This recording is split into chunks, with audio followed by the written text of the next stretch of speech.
Hello नमस्कार दोस्तों। मैं अमित कुमार आप सभी का आपके अपने YouTube channel the brain education पर हार्दिक अभिनंदन करता हूं। आज आप सारे अच्छे होकर अपनी तैयारी कैसे कंटिन्यू रख रहे हो। जिस भी बच्चे का ग्रुप डी का पेपर है वो कन्फ्यूज रहता था कि एनसीईआरटी साइंस कहाँ से पढ़े, तो हमने आप सभी के लिए एनसीईआरटी साइंस का सेशन स्टार्ट कर दे रखा है। और आप सभी को पता ही होगा कि हम 6 क्लास की एनसीईआरटी स्टार्ट की हुई है, जिसमें हम अध्याय 1 करने लग रहे हैं। अध्याय 1 भोजन के घटक। आज हमारी अध्याय 1 की लास्ट क्लास रहेगी, क्लास नंबर 6। आप सभी को पता है कि डेली क्लास में एक क्लास में 20 क्वेश्चन करते हैं। अब अराउंड या लगा लो आप छठी क्लास कर रहे हो, तो हमने सिर्फ अध्याय 1 के 120 क्वेश्चन किए हैं। अब छठी क्लास में अध्याय हैं कितने, 7। अब आप हिसाब लगा लो, एक अध्याय में हम 120 क्वेश्चन कर रहे हैं, तो 7 में कितने हो जाएंगे। अराउंड हम 150 के आसपास एक अध्याय के क्वेश्चन कर देते हैं, ठीक है ना। अगर आपने छठी क्लास की भी साइंस पढ़ ली ना, जिसमें अराउंड हम 700 प्लस क्वेश्चन करेंगे सिर्फ एक छठी छठी क्लास से।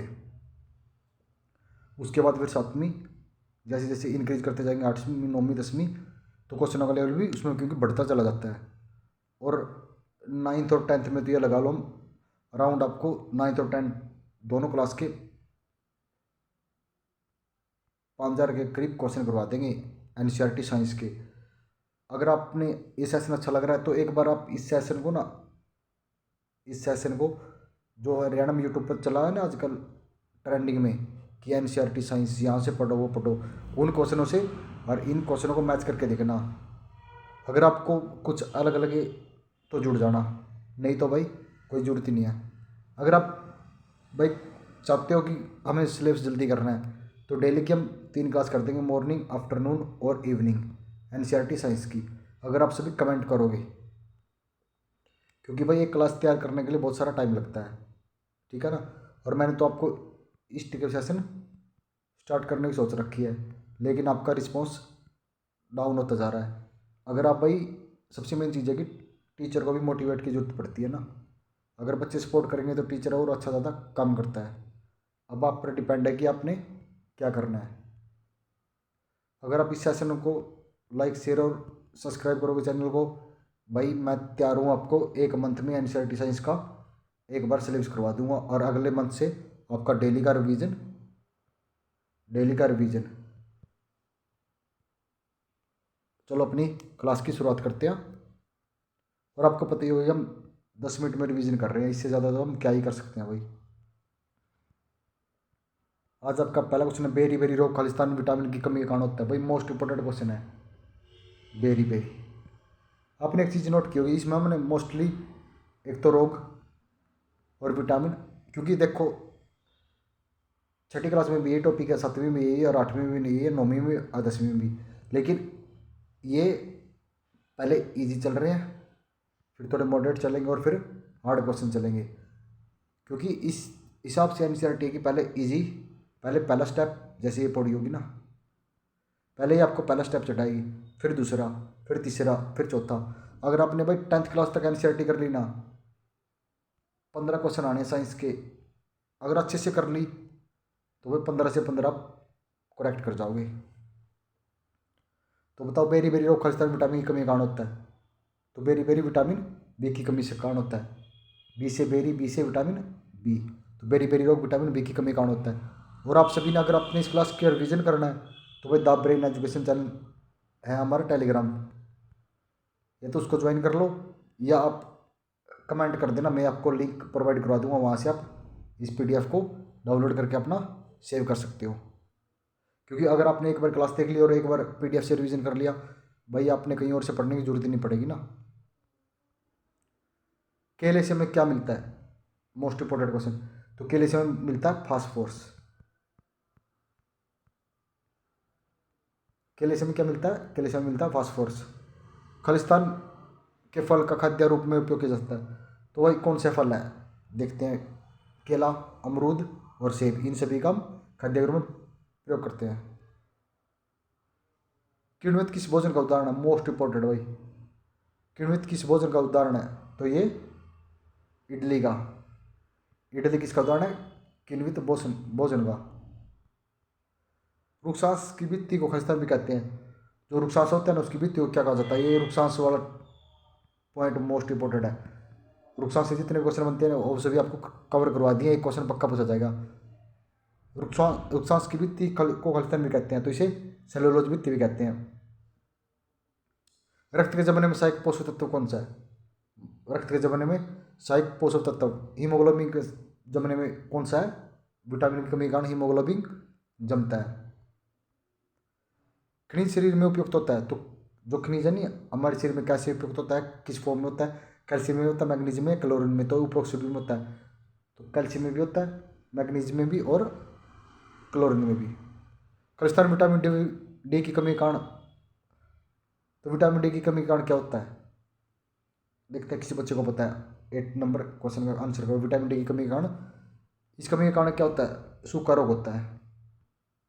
हमारी तो बच्चा का सूख जाना, सूखा रोग विटामिन डी की कमी के कारण होता है, जिसे रेक्टस कहते हैं।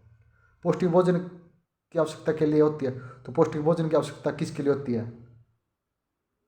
तो सबसे मेन चीज़ हमारी बॉडी, जितना भी हम काम करते हैं तो उन सभी को हमारी थकान वगैरह हो जाती है, उसके लिए हमें सबसे पहले पौष्टिक भोजन की जरूरत होती है।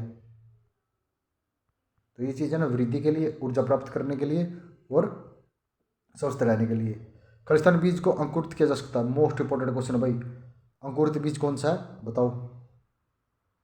तो चना भी अंकुरित बीज है, मूंग भी और सोयाबीन भी। लेकिन मोस्टली एक ही क्वेश्चन पूछा जाता है अंकुरित बीज, उसमें मिलता है सोयाबीन। सोयाबीन अंकुरित बीज है। यस, अपना कभी अपनी कॉपी में नोट कर लो, ये इंपॉर्टेंट क्वेश्चन है, ये पक्का पूछा जाएगा। अंडे का सफेद भाग होता है, तो अंडे का सफेद भाग क्या होता है? प्रोटीन, प्रोटीन होता है। लोह तत्व की कमी से कौन सा रोग होता है? लोह तत्व की कमी से हमारे शरीर में कौन सा रोग हो जाता है? तो ये रक्ता का रोग हो जाता है। कौन सा? रक्ता का रोग हो जाता है। ज़्यादा चीनी खाने से हमें क्या होता है? अगर हम ज़्यादा मात्रा में चीनी खाएंगे तो क्या होता है? हमें शुगर हो जाती है। क्या हो जाती है? शुगर हो जाती है। भैया अगर ये सेशन अच्छा लग रहा है तो जरूर लाइक शेयर और कमेंट करो। वसा का परीक्षण किस तरह से किया जाता है? बताओ भाई, वसा का परीक्षण किससे किया जा सकता है? तो कागज पर मसलने से। जैसे हम कोई भी खाद्य चीज़ है, अगर हम उसको कागज पर मसलेंगे तो उस पर तेल के धब्बे जम जाते हैं, उससे पता लगता है कि इसमें कितनी मात्रा में वसा है। गेंगा रोग का कारण है भाई, मैंने लिख दिया इंपॉर्टेंट, चाहे आप स्क्रीनशॉट ले लो। गेंगा रोग का कारण कौन सा है?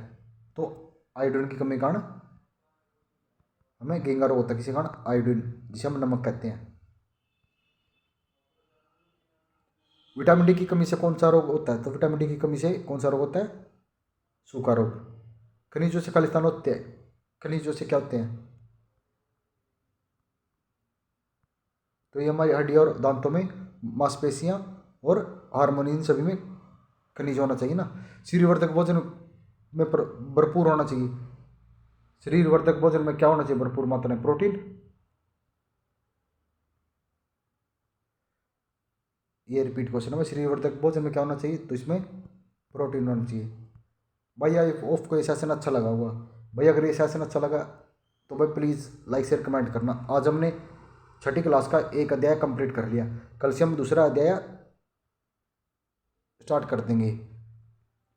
अगर आप भाई सपोर्ट करोगे तो अध्याय दूसरा स्टार्ट हो जाएगा, नहीं तो भाई हम इस सेशन को यहीं पर बंद कर रहे हैं, क्योंकि भाई इस सेशन को तैयार करने में कम से कम 3 से 4 घंटे लगते हैं और आपको तो सिर्फ 10 मिनट ही देखना है। अगर आपको 10 मिनट देख कर अच्छा लग रहा है तो भाई इतना तो कर सकते हो, देखो आपको कोई पैसा नहीं लगेगा लाइक शेयर और कमेंट करने का, ठीक है ना।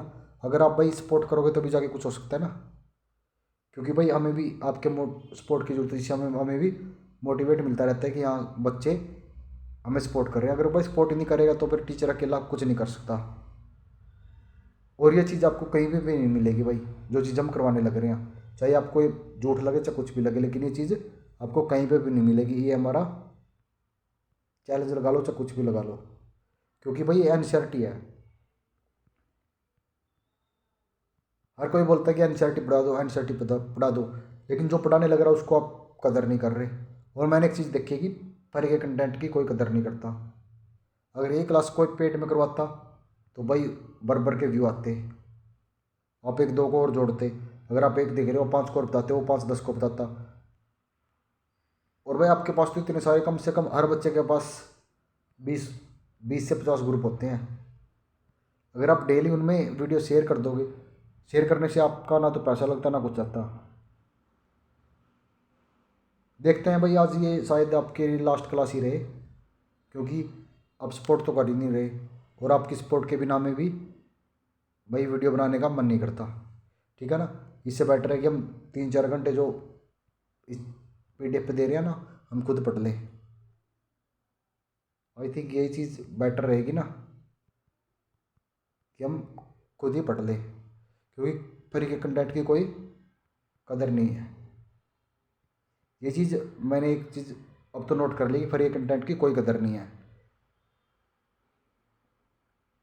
अगर मैं बोल देता ना कि NCERT पेड, भाई कम से कम 500 बच्चे आराम से जुड़ जाते, क्योंकि इतने छोटे चैनल पर 500 बच्चे आराम से जुड़ जाते।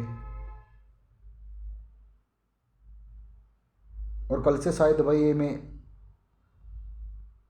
अगर क्लास भी बनाऊंगा तो वो क्लास पब्लिक नहीं होगी, वो सिर्फ प्राइवेट रहेगी। और जो बच्चा मैं ग्रुप बना दूंगा, या जो बच्चा इस वीडियो को कमेंट कर देगा, तो डेली उसको उस क्लास का लिंक मिल जाएगा। वो अपना इस क्लास को अच्छे से देख लेना, क्योंकि भाई जब तक आप सपोर्ट नहीं करोगे ना, नहीं होगा भाई हमसे। हम तो आपको डायरेक्ट ही बोल रहे हैं भाई, अगर सपोर्ट करोगे तो आपके लिए हाजिर हम, जो चीज़ बोलोगे वो चीज़ मिलेगी आपको। NCERT बोलोगे को जो सा भी चीज़ कहना ना, कोई भी एग्ज़ाम की, लाइनमैन वालों के लिए तो इलेक्ट्रिशियन टॉपिक वाइज चलाई हुई है। लेकिन ठीक है भाई, जैसी करनी वैसी भरनी। जैसा आप मेरे साथ कर रहे हो, हम भी वैसे ही कर देंगे कल से। No video, okay. And thank you, इतना ज़्यादा बहुत ज़्यादा सपोर्ट किया ना, बहुत बहुत ज़्यादा, बहुत बहुत धन्यवाद।